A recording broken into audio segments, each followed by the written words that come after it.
You want to support Roland Martin Unfiltered? Be sure to join our Bring the Funk fan club. Every dollar that you give to us supports our daily digital show. There's only one daily digital show out here that keeps it black and keep it real as Roland Martin Unfiltered. By going to RolandMartinUnfiltered.com, you can make this possible. All right, y'all, let's talk about last night's Democrat debate. It took place at Texas Southern University in Houston. It was, of course, an unbelievable night. First of all, shout out to Dr. Austin Lane, president of TSU. Phenomenal job there. All kind of drama happened last night. Let's first play Linsey. My girl Linsey Davis, ABC. Man, tough question to Joe Biden. Check this out. Vice President, I want to come to you and talk to you about inequality in schools and race. In a conversation about how to deal with segregation in schools back in 1975, you told a reporter, "I don't feel responsible for the sins of my father and grandfather.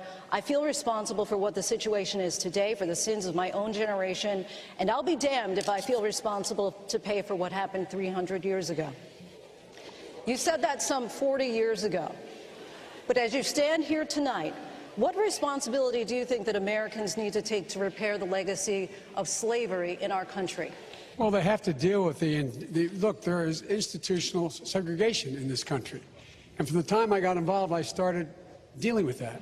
Redlining, banks, making sure that we are in a position where, look, we talk about education.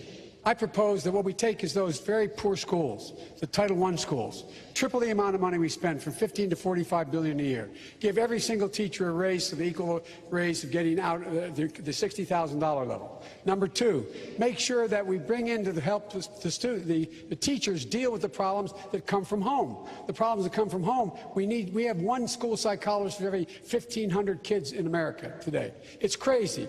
The teachers are retired. I'm married to a teacher. My deceased wife is a teacher. They have every problem coming to them.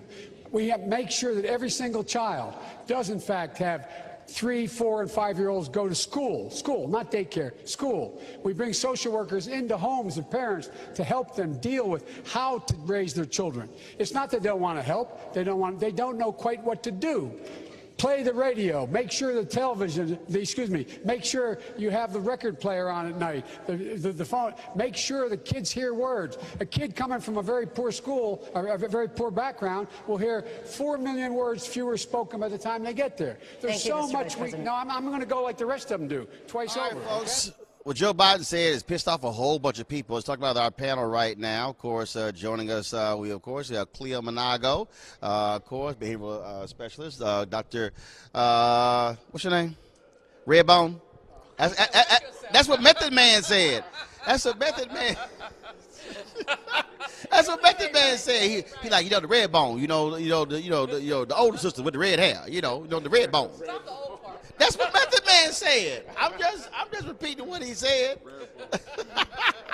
Out of Julian Malvo, of course, President Emerita, Bennett College, and of course, since Cleo is super black, then we got quasi black. We got Jason, University of Maryland. Huh? Wait, no, but Cleo's super black. As black as Cleo. No, Cleo's super black. Yeah, we all super black. No, Cleo, different kind of black. All right, let's go right to, first of all, what the hell was Joe Biden talking about last night? Lindsey's question was a pointed question, talking about systemic racism. He starts talking about, the record player and all of that. Who has a record player? And the problem there. The problem there that really jumps out is him going to, in essence, saying that black folks, that we need help raising our kids. And that's not what the question was about. And there are a lot of people who are really mad as hell with what he had to say. He was out of order. He was out of line. I mean, this is how he is reinforcing the notion that, excuse my language, but his ass is just too old to be in the play. I mean, you talk about record players, you talk about how you raise your children, and you know what? Blaming black people is not the way to get black people to support you. Now, there are a lot of older black people who are supporting him because he was President Obama's sidekick, but talking about the way that he's talked, it was the same scolding shit, excuse my language, I guess I'm on a roll today. That Obama but that did. scolding shit, frankly, that Obama did. Yep. Wagging your finger and saying, learn how to raise your children. Well, the problem with black children is not their parents, it's this economy. Jason, he actually, at the outset of her question, he sort of had this smirk. And that's what started this whole deal. Right. And again, I mean, you're sitting here going, at what point, Joe Biden, are you needing to understand that this generation, that ain't going to work? Right. And you're at the Giuliani's point. Look, Obama got jacked up by black folks on that, and he became cognizant of that, always telling black folks, stop feeding them Popeyes, stop doing this, stop doing that, right. As if that's what all black parents were doing. Right. You know, I just think Joe Biden, in every debate, he looks unprepared.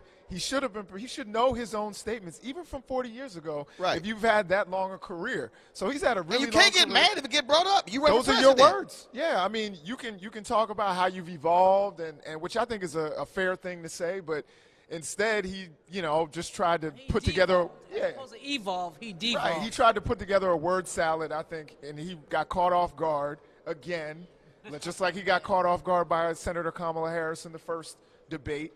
He seems to get caught off guard with questions that he should be prepared for at an HBCU. If you're going to be at Texas State University, you should be prepared. Texas Southern. Texas Southern, I'm sorry. Texas State is a white university. Right, my mistake. Texas Southern University. If you're gonna be at an HBCU, you should be prepared for questions like that are going to reflect your record and things that you've said, and he was unprepared for that. But I think instead of critiquing him for being unprepared, we should take a clear look at who he is. And what I mean by that is the question was about a comment that he made some time ago where he wasn't going to take responsibility for what people who enslaved people did. But what he did, which no one has talked about much, is that, again, when the question of race came up, he went back to class and started calling black people poor or implying that poor and black are synonymous. He did it again. And that's problematic, but I think it's good that we get to see the man for who he is. But interestingly enough, even though he's done these things previously that are problematic and that imply that he has a racist perspective, he's leading in the polls. And he's supposedly leading in the polls because of it's associated with the first black president. Ain't that kind of paradoxical, if you will, that the man who's connected to the first black president keeps on talking about class and poor people when he's asked about race? One of the things. So, Cleo, the thing about, if we go back and look at Joe Biden's record and also his record with President Obama, let's not forget the comment he made that apparently President Obama was willing to overlook, but not overlook Reverend Jesse Jackson, who made some other comments we won't talk about. But you can forgive the white boy, but not the brother. And remember, he's talking about he was what did he say? Clean and articulate. First black candidate we've had that's clean. That's clean. So everybody else, Shirley Chisholm was not clean. Right. You know, Reverend Jackson. Obama now? We talking about Obama now. No, we're talking about when Joe Biden said that. In 2007, Biden was one of the candidates running against Obama and Hillary Clinton, and he made this comment about Obama being clean and clean, well-dressed and articulate. That's what I mean. And that ticked up a whole lot of different people. Absolutely. And so we have to understand where he's coming from.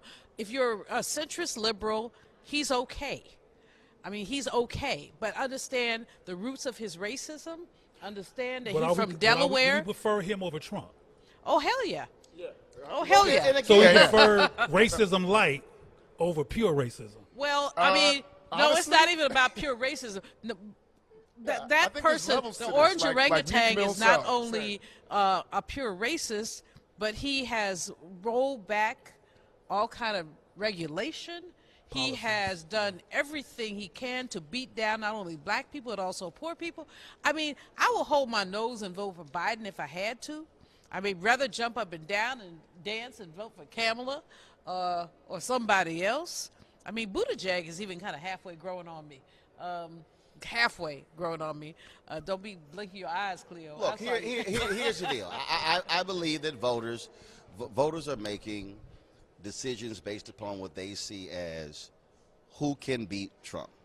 They're also, I think, making decisions based upon, okay, who am I comfortable with? I think looking at experience. I think, no doubt, the Obama factor, being vice president for 8 years. I think also, again, Trump is so nuts And so out there, it's so like, just give me any sense of what's normal. And no, seriously. And the reality is there are people who do believe that Senator Bernie Sanders and Senator Elizabeth Warren are too far left. And so folks are making all sort of calculus. But remember, this is still the middle of September. Right. Remember, 2007, Obama was down 20-plus points to Hillary Clinton. There was a debate in October in Iowa. She was asked a question about driver's licenses for undocumented workers, gave a messed up answer. That opened the door for Obama, and that's what caused the shift for her numbers to go down, his numbers to go up. And so I've been saying all these debates, y'all been hearing me, this is all preseason. Now the regular season starts. I always said October 1st when the game changes. I think that's exactly what we're seeing right now. All right, folks, back to our Roland Martin Unfiltered video in just one moment.